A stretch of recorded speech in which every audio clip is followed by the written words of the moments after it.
juga kenapa milih Siwas? Aku nanya siapa kenalannya gitu, dan aku bilang lah aku kenal sama Kariska gitu. Kemudian bapak itu nanya emangnya Kariska happy gitu di Siwas. Kemudian aku bilang happy pak. Terus kalau mau bapak lihat aja YouTube-nya gitu lah, aku bilang. Ya kemudian dia bilang dia ada YouTube gitu kan. Nah, kemudian langsung diminta channel YouTube-nya. Terus kita buka YouTube Kariska gitu, dan ketika wawancara jadi kami nonton YouTube Kariska gitu. Nah, Assalamualaikum warahmatullahi wabarakatuh. Merhaba rekan kembali lagi di channel YouTube aku. Nah, sebelumnya kami udah bagiin informasi tentang seleksi administrasi ITB, dan sekarang kita lanjut lagi nih tentang seleksi wawancara. Dan kita masih bareng Faiz. Mungkin yang belum kenal nih, kenalan ulang sih harusnya biar yang kenal. Oke, kenal ulang nih kak. Aduh, Iya. tadi kan udah kenalan, saya kenalan lagi nih, gak apa-apa lah ya. Perkenalkan semuanya, nama aku Faiz Anhasi. Aku di ITB tahun 2021, 2 tahun setelah Kariska 2019, aku 2021.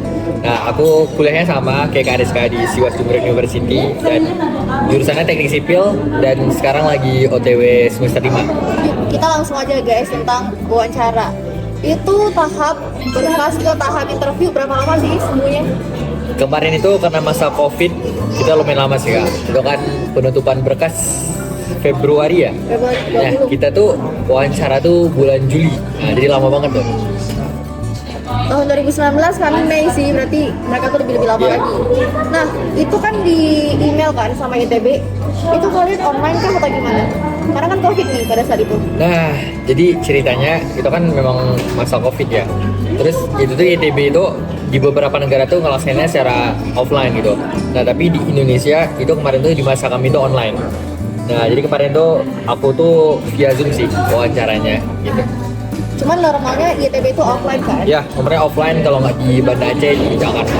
Nah, untuk Faiz sendiri dari diberikan email sama ITB ke interview itu ada berapa hari nih persiapannya? So, kalau berapa hari itu cepet sih, karena apalagi kita online ya. Kalau nggak salah sekitar dikirim hari ini, Iya. seminggu kemudian langsung wawancara. Kalau nggak salah gitu sih, udah agak lupa juga sih. Cuma masih ingat tanggal wawancara sih. Itu Apa tuh? 14 Juli wawancaranya. Tapi kalau kapan sampai emailnya lupa. Tapi ya seminggu sebelum itu kalau nggak salah. Seminggu atau 4 hari bahkan. Faiz, apa aja sih yang dipersiapin menuju ke wawancara tersebut? Apa aja yang disiapin?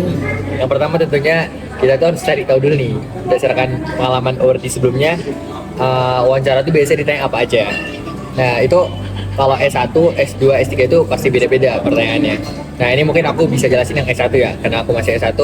Yang pertama, kalau orang S1 ini sebenarnya nggak ditanya yang apa banget teman-teman, nggak ditanya yang wah tinggi-tinggi banget nggak. Lebih ke diajak ngobrol doang. Nah, dan yang diobrolin pun itu tentang berkas kita kebanyakan itu, kayak apa yang udah kita upload itu yang bakal dibahas gitu. Nah, jadi kayak yang pertama cari dulu informasinya tentang apa aja sih pengalaman di sebelumnya ketika wawancara itu gimana. Nah, kemudian di wawancara itu ada ini juga teman-teman, ada di email tuh ada ditulis juga kayak apa aja sih yang harus kita siapkan gitu kan sebelum wawancara, mulai dari ininya kayak bahasanya itu ada dibilang juga kayak bisa menggunakan bahasa internasional dan bahkan bisa pakai bahasa Indonesia juga. Nah, kemudian ada juga dikasih dress code-nya juga ada gitu. Jadi kayak ada ketentuannya gitulah di wawancara, dan kita persiapin itu dua aja sih, kayak apa yang diberitahukan sama mereka terkait ketentuannya. Kemudian satu lagi cari-cari tahu lah pengalaman dari ordi sebelumnya, gitu aja sih. Nah, ini kan kita udah persiapin diri kita menuju hari hanya. Di hari hanya itu apa aja sih yang ditanyain sama orang ITB-nya? Atau alurnya dulu nih, kita datangnya jam berapa, kita gimana? Bisa nggak sih kasih gambaran ke teman-teman? Oke, kemarin tuh aku kan online ya teman-teman. Jadi ketika online tuh di jadwalnya itu udah dikasih tahu duluan gitu, kayak bakal jam berapa gitu wawancaranya. Dan aku itu dapetnya jam 11 malam itu. Kemudian tuh alurnya teman-teman itu yang pertama tentunya ada basa-basi dulu sih sama si pewawancara ini. Dan aku kemarin tuh basa-basinya lumayan lama teman-teman. Dari total sekitar 20 menit aku diwawancara, 8 menitnya tuh 8 menit, 7 menit itu basa-basi doang isinya.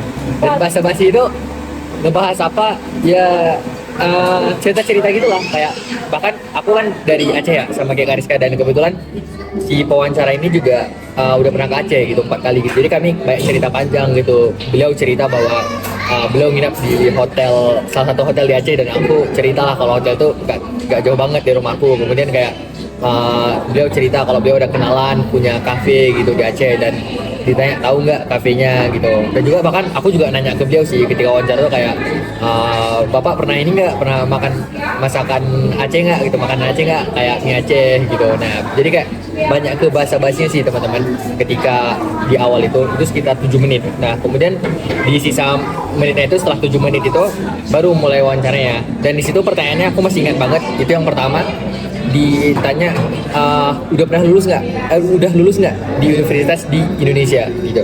Dan ditanya juga lulusnya jalur SMPTN atau SBMPTN. Jadi mereka itu tahu teman-teman sistem pendidikan Indonesia, dan itu ditanya. Dan aku juga cerita kayak aku udah lulus di SMPTN di salah satu universitas di Indonesia. Dan kemarin itu di SMPTN itu aku lulusnya bukan di jurusan yang aku sekarang di Turki. Aku tuh SMPTN tuh lulusnya di teknik perencanaan wilayah kota, tapi di sini aku ambil teknik sipil. Dan kemudian aku jelasin kalau aku tuh pilihan pertama tuh teknik sipil, kemudian lulusnya di pilihan kedua gitu. Nah kemudian ditanya juga nih teman-teman kenapa milih Turki gitu. Dan aku ketika kenapa milih Turki itu ya jelasin lah berdasarkan apa yang udah aku tulis di awal aku. Nah kemudian ditanya juga soalnya ini pertanyaan yang aku nggak bisa jawab teman-teman, karena aku agak ngeblank sih di situ. Kayak aku kan di transkrip nilai sekolah aku tuh aku ada tulis ranking kelas aku ya. Nah di situ ketika dia nanya itu aku lupa gitu. Jadi kayak lucu juga ya, kayak kita lupa sama ranking kita sendiri gitu kan, padahal kita yang nulis gitu kan. Nah jadi di situ aku nggak bisa ngejawab gitu kan, kayak ya agak sempat ngeblank sih, soalnya agak grogi dikit kan teman-teman kan, kalau zoom kan. Kemudian soalnya ditanya juga kenapa milih SIWAS gitu kan. Dan di pertanyaan ini yang unik banget gitu. Jadi kayak ketika dibilang kenapa milih SIWAS, aku tuh langsung bilang gitu karena aku punya temen di sana, dan aku kebetulan kan sama Kak Rizka juga udah satu sekolah sejak SMP lah ya. SMP. Walaupun kami nggak kenal. Ya lalu kami nggak kenal. Jadi ya SMP SMA kami satu sekolah, terus di Turki juga satu universitas kan. Jadi aku bilang kayak aku tuh punya kenalan gitu di sana. Dan beliau nanya siapa kenalannya gitu, dan aku bilang lah aku kenal sama Kariska gitu. Dan kenalnya juga kita baru-baru kan. Iya, dia cuma nanya ITB doang sama aku, itu kenalnya di situ. Nah nanya-nanya doang, soalnya aku nanya ke guru SMA aku kan, kayak dan guru SMA aku kasih nomor Kariska, jadi kenal di situ. Nah, kemudian aku bilang lah kayak saya kenal sama Kariska Pak, dan ternyata beliau kenal juga sama Kariska karena beliau tuh rupanya orang SIWAS gitu. Nah jadi bilang oh saya kenal sama Kariska, bahkan kalian follow IG ya? Iya. Tahu itu mana? Aku nggak di follow back sama bapak itu. Nah kemudian bapak itu nanya memangnya Kariska happy gitu di SIWAS. Kemudian aku bilang happy Pak. Terus kalau bapak mau bapak lihat aja YouTube-nya gitulah aku bilang. Nah kemudian dia bilang dia ada YouTube gitu kan. Nah kemudian langsung diminta channel YouTube-nya. Terus kita buka YouTube Kariska gitu, dan ketika wawancara jadi kami nonton YouTube Kariska gitu. Nah jadi di situ sih yang paling unik akhir-akhir itu. Dan kemudian ada sih beberapa pertanyaan-pertanyaan lain juga yang memang itu semua tentang berkas kita lah teman-teman. Nah jadi intinya untuk anak-anak S1 itu pertanyaannya nggak jauh-jauh seputar berkas kita gitu. Jadi kayak teman-teman nggak perlu nyiapin sesuatu yang wow banget, itu mungkin penelitian segala macam nggak perlu gitu. Kuasai aja berkas yang teman-teman punya, dan itu yang bakal ditanya untuk anak-anak S1. Kalau S2 S3 dengar-dengar ada ini sih kayak defense tentang proposal tesis mereka ya. Nah itu sih yang agak sulit mungkin ya S2 S3. Tadi ada poin penting banget yang Kak I sampaikan, bahwasanya mereka tuh tahu loh sistem pendidikan yang ada di Indonesia, karena di tahun aku juga gitu guys. Jadi mereka nanya kamu itu udah lulus nggak ke universitas yang ada di Indonesia gitu. Dan ini bisa jadi mungkin ya ini pandangan aku aja gitu, bisa jadi kayak indikator pendukung gitu loh, karena mereka minta bukti juga kamu lulus di Universitas. Iya disuruh kirim email malah. Masa Kak disuruh download email kemarin? Disuruh Enggak, karena aku yang mau siapin kertas kalau aku udah lulus di. Oh iya, kalian kan offline ya? Iya, Kami kan aku offline online, soalnya. kirim email. Nah, Faiz pada saat itu wawancaranya pakai bahasa apa nih? Aku pakai bahasa Inggris full. Tapi memang ada dibilang sih di email tuh bisa pakai bahasa Indonesia kan. Coba kalau teman-teman pakai bahasa Indonesia kayak ya gimana ya, kayak memang ada sih awardee yang lulus dia wawancara bahasa Indonesia. Oh iya Kak? Ada satu awardee lulus dia wawancara bahasa Indonesia gitu. Tapi kayak ya bahasa Inggris lah teman-teman ya kalau bisa gitu kan. Kalau bahasa Inggris bahasa Arab gitu, bahasa internasional. Iya, karena juga menurut aku walaupun di ITB itu membolehkan kita pakai bahasa lain, tapi ini bisa jadi kayak poin plus gitu loh, kayak oh anak nih dia bisa bahasa asing nih, bahasa Inggris minimal. Nah apalagi bagi teman-teman yang bisa bahasa Turki.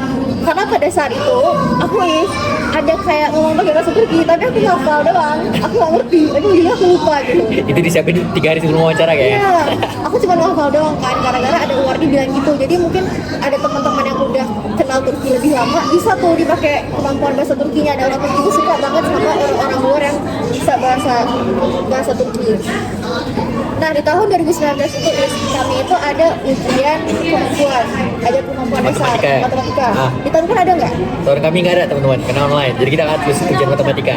Jadi teman-teman tunggu aja tuh dari YTB tiap tahunnya karena regulasinya beda-beda. 2019 ada matematika, 2022 nggak ada, 2021 juga nggak ada ya. 2023 itu masih 2021 nggak nggak ada. ada. Tapi kalau emang nanti diminta itu teman-teman harus mempersiapkan diri sebaik mungkin. Nah, tahun ini kan diminta tuh yang namanya nilai YOS. Tahun Faiz diminta nggak nilai YOS itu? Sebenarnya YOS itu emang nggak wajib sih kak. Itu YOS itu kayak itu cuma nilai tambah aja teman-teman. Sama kayak sertifikat yang nggak wajib tadi. Kalau teman-teman ada nilai YOS itu bisa jadi tambahan sih. Dan aku juga nggak pakai nilai YOS gitu. Dan emang nggak wajib sih sampai sekarang. Kalau ada aja boleh, kalau nggak ada nggak apa-apa. Nah, bagi teman-teman yang masih bingung tentang dokumen-dokumen opsional itu, kalian jangan terlalu beban ya. Kalian tuh fokus aja sama yang kita punya. Kalau emang punya bawa, kalau enggak gitu. Ya, fokus sama berkas yang memang bisa diubah. Iya. Misalnya kayak ijazah, kak nilai saya 90 gitu kan. Terus naik ke Wardi, ya Wardi mau jawab apa gitu. Gimana kita ubah nilainya jadi 95 kan nggak mungkin kan. Jadi jangan fokus sana teman-teman. Fokus ke berkas yang memang ada peluang untuk nilainya bisa lebih tinggi lagi. Contoh surat rekomendasi, LOI dan segala macam gitu. Nah kalau memang yang udah memang pasti segitu ya gimana lagi gitu ya nggak apa-apa gitu. Pede aja teman-teman sama berkas itu. Nah, dari Faiz sendiri nih, ada nggak sih tips untuk teman-teman yang bakal masuk ke interview ITB? Oke, tips untuk masuk ke interview TB satu sih tipsnya. Apa tuh? Jadi diri sendiri. Iya. Ya, asik. Jadi diri sendiri nggak tuh. Nah, jadi teman-teman ketika wawancara itu tunjukin aja teman-teman tuh gimana. Nggak perlu dilebih-lebihkan dan jangan dikurang-kurangkan. Biasa aja. Nah, dan juga teman-teman jangan ikut-ikut orang lain lah. Ya sama aja sih poinnya kan. Jadi diri sendiri kayak mungkin banyak orang-orang yang ketika ngelihat tips and trick interview ITB, oh kita nanti pakai bahasa Turki gitu dikit-dikit kan, mungkin kayak Kak Ariska gitu kan. Nah kemudian atau kayak kita nanti singgung-singgung tentang budaya Turki gitu segala macam kan. Nah kalau teman-teman banyak banget ngikutin hal yang gitu ketika interview, itu justru bukan spesial lagi teman-teman, karena orang-orang udah pakai itu semua gitu. Orang-orang juga udah perkenalan itu ya pakai bahasa Turki semua gitu kan, semua menarik gitu kan. Dan si yang interview juga ya dalam hati dia kayak ya pasti dia cuma ngafal doang gitu kan, nggak tahu bahasanya gitu kan. Dari tahun ke tahun juga ini orangnya. Nah jadi teman-teman cari sesuatu yang beda juga gitu ya. Misalnya teman-teman tampilkan untuk mereka gitu, dan ya sesuatu yang beda itu ya pastinya ada di diri teman-teman sendiri gitu. Tunjukkan identitas kalian yang berbeda itu, jangan ambil dari contoh-contoh orang. Itu aja sih kak tipsnya. Nah, makasih banyak ya Faiz untuk tips and triknya, udah diberpas, udah diwawancara, dan kita bakal ada video lanjutan nih kayaknya. Kalau dia masih sanggup sih guys, kita bakal ngebahas tentang kehidupan after menjadi Wardi di Siap. video selanjutnya. Kita tutup dulu, See you guys. assalamualaikum.